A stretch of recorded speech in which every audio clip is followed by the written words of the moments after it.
Merci, Monsieur le Président.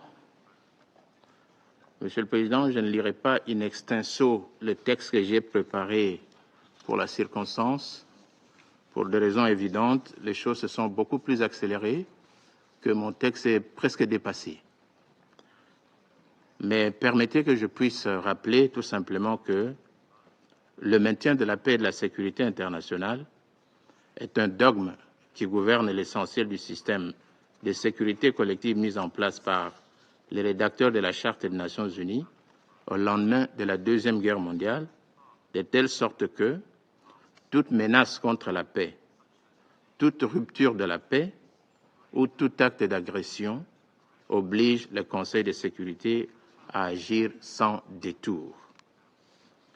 L'invasion par les forces de défense du Rwanda, RDF, et leur supplétif AFC M23 des provinces congolaises du Nord et du Sud Kivu, en général, et la prise brutale le 27 janvier 2025 de la ville de Goma, ont poussé mon gouvernement qui, par la voix de son Excellence, Madame Thérèse Kayikwamba Wagner, ministre d'État, ministre des Affaires étrangères, coopération internationale et francophonie, s'est adressé à ce Conseil à 3 reprises en l'espace de 3 semaines seulement.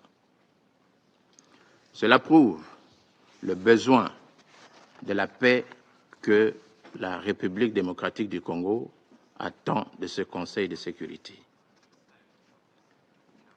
Ce que vous venez de faire aujourd'hui, c'est ce que justement nous étions en droit d'attendre de votre Conseil depuis le 26 janvier dernier. Mais il a fallu 3 semaines au Conseil pour réunir l'unanimité. C'est vrai que cette attitude s'est révélée beaucoup plus dangereuse, qu'elle a empêché le Conseil de se prononcer, là où la gravité et l'urgence de la situation le commandaient de réagir avec promptitude et empressement.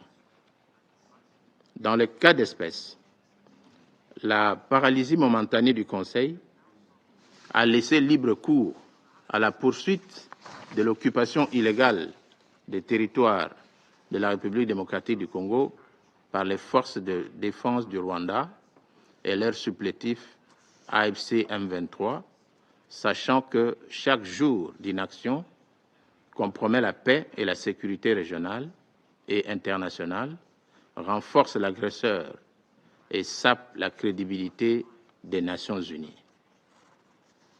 Monsieur le Président, le coût humain est connu de tout le monde. Je ne vais pas le rappeler ici. L'horreur que vivent les populations congolaises de la partie orientale de notre pays est connue de tout le monde. Nous l'avons répété plus que 3 fois ici. Mais ce que je voudrais dire, c'est que, comme on le constate, il a fallu beaucoup de temps au Conseil pour réunir le consensus, certes. Mais le Conseil a fait preuve de dépassement.